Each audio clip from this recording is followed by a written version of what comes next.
जे काही झालं ना त्याला तुम्हीच जबाबदार आहात। तुम्ही जर माझ्या बाबांच्या आयुष्यात नसता आलात ना तर त्यांची अशी अवस्था झालीच नसती।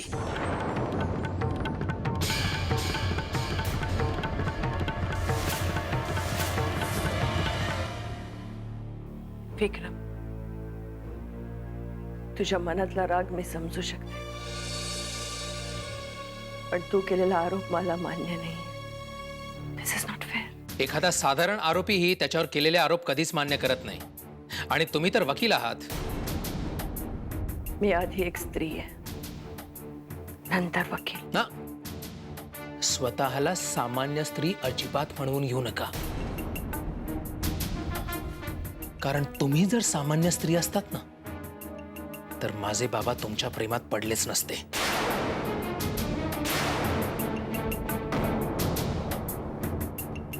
आणि स्वतःची ही अशी अवस्था नसती करून घेतली त्यांनी। Try to understand. मी तुझ्या डॅडला कधीही कुठल्याही जाळ्यात अडकवले नव्हते। We were just good friends. आमची फक्त मैत्री होती। मैत्री? मॅडम, तुमच्या लंडनला याला मैत्री म्हणत असतील, पण तुमच्या या सो कॉल्ड मैत्रीमुळे माझे बाबा माझ्यापासून कायमचे दूर गेले। माझ्या आईने तिचं अर्ध आयुष्य त्यांची वाट बघण्यात घालवलं। तुमच्या प्रेमात ते इतके गुंतले की कधीही त्यांनी मला मायेने जवळ घेतलं नाही, कधी आईला वेळ दिला नाही।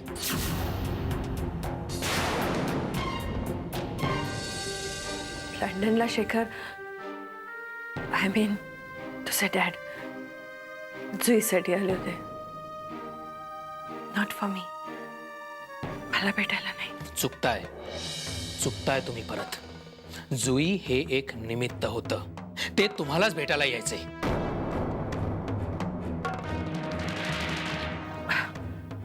ऑलराइट, तुला जे योग्य वाटतं तसं तू समज। मी इथे कुठलीही गोष्ट जाणून घ्यायला नाही आलोय, किंबहुना मीच तुम्हाला एक गोष्ट सांगायला आलोय। कृपा करून, अगदी कृपा करून आता कुठलाही नवा डाव मांडू नका, हं? कारण माझे बाबा जसे आहेत तसेच ते मला हवेत। आमच्यापासून त्यांना हिरावून नका घेऊ।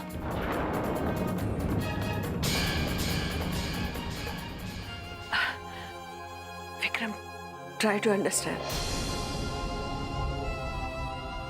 मी इथे फक्त तुझ्या डॅडची काळजी घेण्यासाठी आले। ते बरे झाले की मी निघून जाईल। I'll go back. त्यांची काळजी घेण्यास आम्ही समर्थ आहोत। त्यापेक्षा जितक्या लवकर शक्य होईल तितक्या लवकर इथून निघायचं बघा।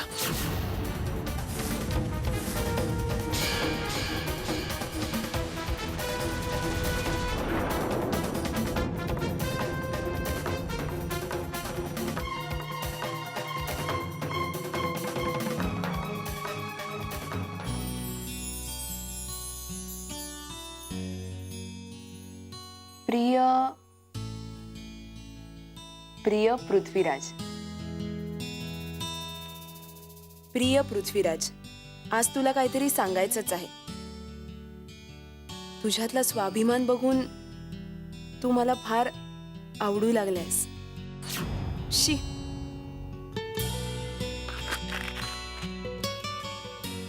असं डायरेक्ट प्रपोज करणं आवडेल का त्याला? न आवडायला काय झालंय? साहेब फॉरेनला स्टडी करून आलेत, तिथेच एखादी बघून आला असेल तर?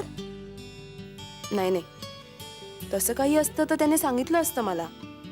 हल्ली प्रत्येक गोष्ट तो माझ्याशी शेअर करतो, मग काय लिहू?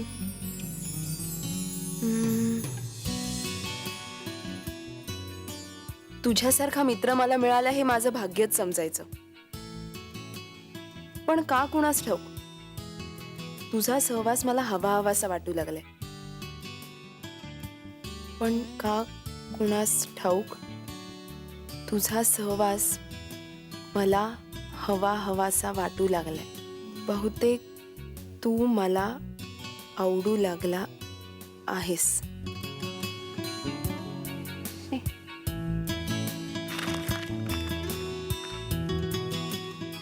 शी बाबा, एक साधं प्रेमपत्र पण लिहिता येत नाही मला।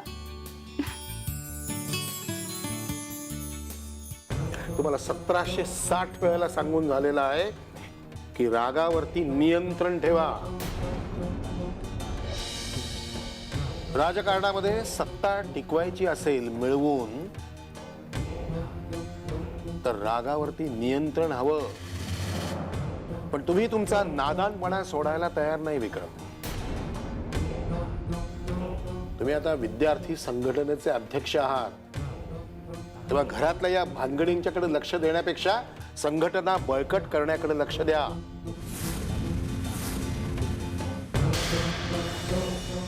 आबा, तुम्हालाही ठाऊक आहे की बाबांच्या ह्या अवस्थेला कामिनी जबाबदार आहे. तरी तुम्ही आम्ही कोणतीही गोष्ट कधीही विसरत नसतो. आणि प्रश्न आणि दुःख फक्त तुमच्या वडिलांचं नाहीये. प्रश्न आणि दुःख आमच्या बहिणीचंही आहे. कामिनी इथे आलेली आहे, ती आम्हाला मदत करण्यासाठी आलेली आहे. तेव्हा तिलाही मदत केली तुम्ही त्रास न देता, तर आम्हाला जरा बरं वाटेल. आबा, तुम्ही मला अशा एका स्त्रीची मदत करायला सांगताय की जिच्यामुळे माझ्या आईला पत्नीचा दर्जा कधीच मिळाला नाही. विक्रम, आता तुमच्या मातोश्रींचं सौभाग्य सुरक्षित असणं महत्वाचं आहे. त्याकरता ती आम्हाला मदत करायला आलेली आहे, विसरू नका. पण आबा, याच्या पाठीमागे तिचं एखादं कारस्थानही असू शकेल. विक्रम, या क्षणी राजवाडे व्यवस्थित होणं, व्यवस्थित असणं ही गरज आहे. उगीच तर्कवितर्क करत बसू नका. कामिनीवरती आमची बारीक नजर आहे, तेव्हा तिला त्रास न देता जरा तिला मदत करा. काळजी घ्या की तिच्याशी वागताना तुमच्याकडून कुठलंही असभ्य वर्तन होणार नाही. लक्षात आलं?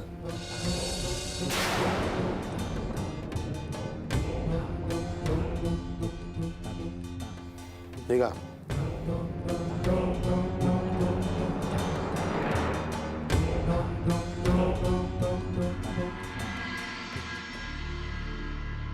कुणाशी कसं बोलावं विक्रमला कळतच नाही. स्वतःला आबासाहेब समजू लागलाय. विक्रम जे काही तुम्हाला बोलला त्याबद्दल मी क्षमा मागते. It's okay. विक्रमच्या मनात असलेला माझ्याबद्दलचा राग मी समजू शकते. अंडरस्टँड. मला त्याच्या बोलण्याचं वाईट वाटलेलं नाहीये. राजवाड्यांच्या आयुष्यात तुम्ही येणं हेच मुळात त्याला आवडलेलं नाही.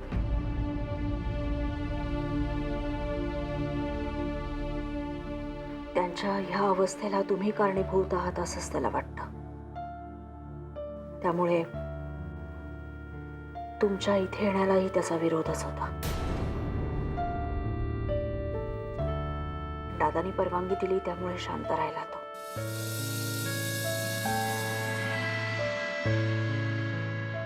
पण तुम्ही समोर दिसल्यानंतर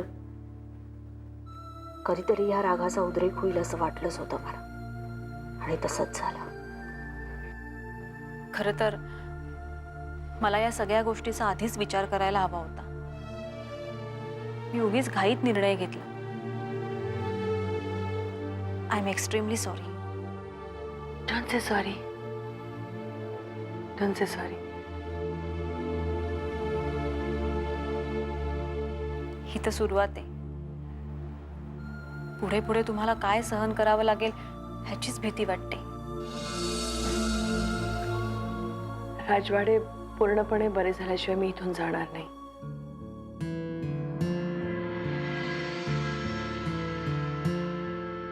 आणि जोही मी तुला सांगितलं होतं, I am mentally prepared for that. Rajwade पूर्ववत होत नाही तोपर्यंत I am not going back. मी परत जाणार नाही. मी माघार घेणार नाही. खरंच खूप खंबीर मनाच्या आहात.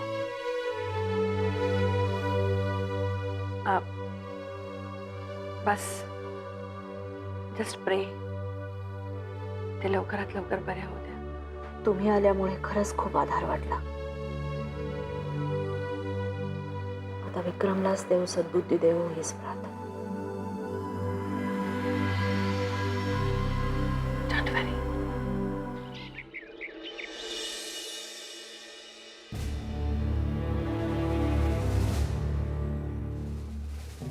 डॉक्टर.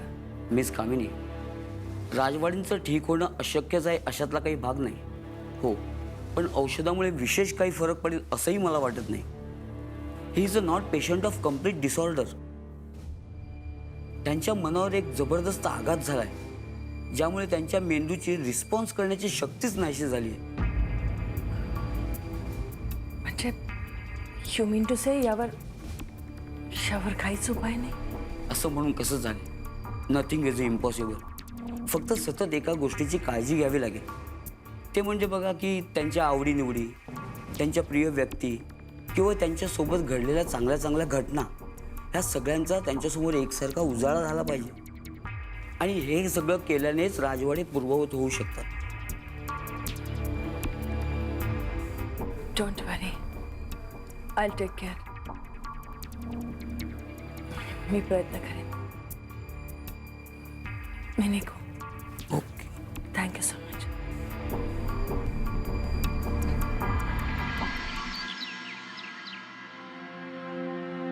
काय म्हणाले डॉक्टर? काळजी करण्यासारखं काही नाही आहे. He'll be all right. ते नक्की बरे होतील. आपल्याला थोडी काळजी घ्यायला हवी. त्यांच्या मनावर जो आघात झालाय तो दूर करायला हवा. आणि त्यासाठी आपल्याला त्यांच्या आवडीनिवडीची विशेष काळजी घ्यावी लागणार आहे. त्यांच्या आवडीनिवडी जपण्याची संधी त्यांनी मला कधी दिलीच नाही. ते भाग्य तुमच्याच पदरी पडलं. आई, नको ना ग अशी रडूस. तूच रडायला लागलीस की आमचाही धीर खचून जाईल. प्लीज रडू नका.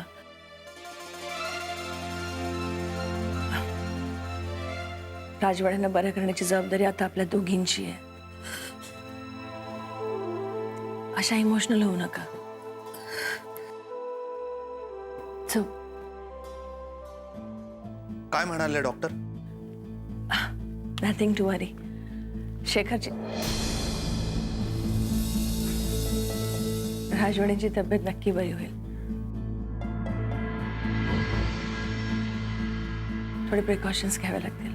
बस. मामांचे बरे होण्याचे चान्सेस किती आहेत? इतकेच जितके एका पॉलिटिशियनच्या घरात राहून स्वतःची आयडेंटिटी प्रूव्ह करणं. Means it's a little difficult. But not impossible.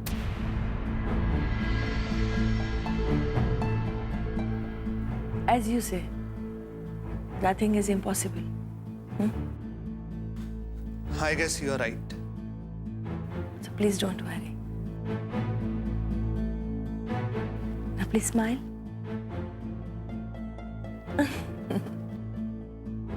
Thank you. तुझा प्रेमावर किती विश्वास आहे? जेवढा माझा माझ्यावर आहे. गौतम, प्रेम म्हणजे प्रत्येकाने आपापल्या सोयीनुसार केलेली रचना. का ग? आज प्रेमाबद्दल एवढं प्रक्षोभक विधान? लैला मजनू हीर रांझा वैताग तिला? निदान आपल्या कॉलेजच्या आवारात फिरणारे तरी. हेच गौतम, अरे लैला मजनू हीर रांझा यांच्या कथा ऐकल्यात आपण. पण निस्वार्थी प्रेमाचं उत्तम उदाहरण म्हणजे राजवाडे आणि कामिनी. कामिनीने त्यांची खूप मदत केली. त्यांचीच काय, तिने जुईचीही मदत केली. अरे इतकंच नाही तर राजवाड्यांची देखभाल करायला ती इथेही आली आहे. याच्यात कुठे आला रे स्वार्थ? हं? आता मला उलगडतंय. मीरेने कृष्णावर केलेलं प्रेम, शबरीने प्रभू रामचंद्राची केलेली भक्ती.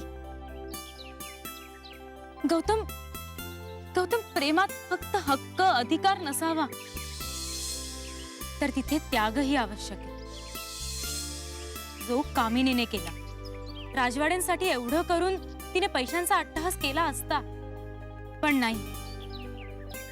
तिने त्यांचं सुख बघितलं, त्यांच्या संसाराचा विचार केला तिने. खरं कामिनी ग्रेट आहे, ग्रेट. एक आदर्श स्त्री. कदाचित तिचा सहवासच राजवाड्यांचा आजार आणि तुमच्या घरचं टेन्शन दूर करू शकतो.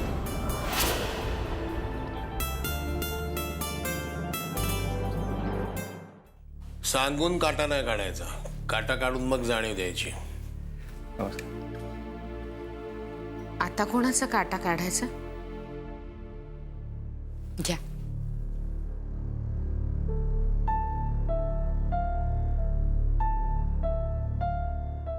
या बैठकीत यायचं म्हणजे राजकारणात प्रवेश करण्यासारखंच आहे. त्यामुळे त्याला तुमचा कितीही विरोध असला तरी हे पाप आमच्याकडून घडतच. बरं, तुमचं पुराण थोडा वेळ थांबवा. पहिले सांगा की राजवाड्यांची काय खबर बात आहे?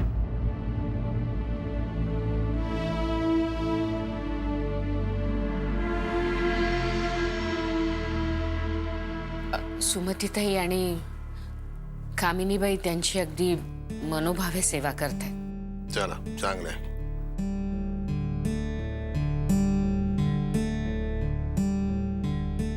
त्या कामिनीला काय पाहिजे ती मदत करा. आपली पाहुणी आहे ती, तिला काही कमी पडू देऊ नका. साहेब, तुम्ही त्याची काळजी करू नका, ते आम्ही सांभाळतो. राजवाडे आता लवकर बरे होतील, खात्री वाटते मला. सुमतीताईंच्या आणि कामिनीच्या प्रयत्नांना यश येते. राजवाड्यांची तब्येत सुधारते ऐकून आनंदच होते, पण त्याचं सगळं श्रेय फक्त कामिनीला जाते हे बघून जरा भीती वाटते. भीती? कामिनीबाईंना घाबरण्यासारखं काय आहे? म्हणजे त्या बिचाऱ्या अगदी दिवस रात्र राजवाड्यांची सेवा करतायत. नाही, आम्हाला कल्पना आहे त्याची, पण आम्ही नेहमी पुढचा विचार करत असतो.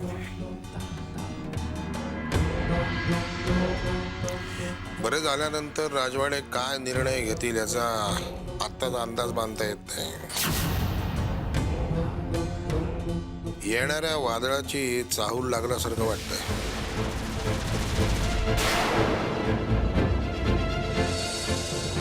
काळजी करू नका आबासाहेब.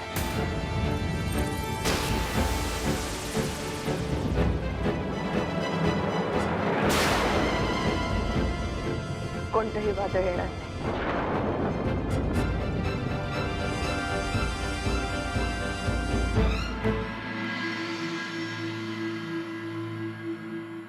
जी चूक माझ्या हातनं झाली आहे त्याचं प्रायश्चित्त करायला मी इथे आले.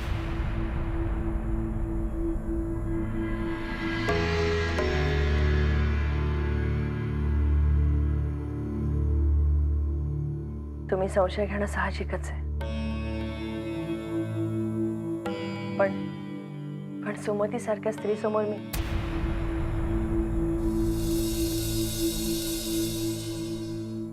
डोंट वरी. राजवाडे बरे झाले की मी इथून निघून जाईन.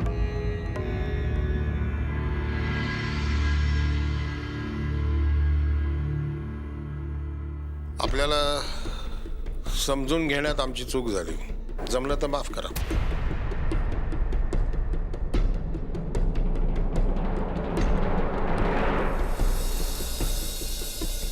नाही आबासाहेब, तुम्ही माफी मागू नका. I should say sorry. चूक माझ्याकडनं झाली. राजवाड्यांच्या आयुष्यात येण्याआधी मी या सगळ्या गोष्टींचा विचार करायला हवा होता. डोंट वरी, सगळं ठीक होईल.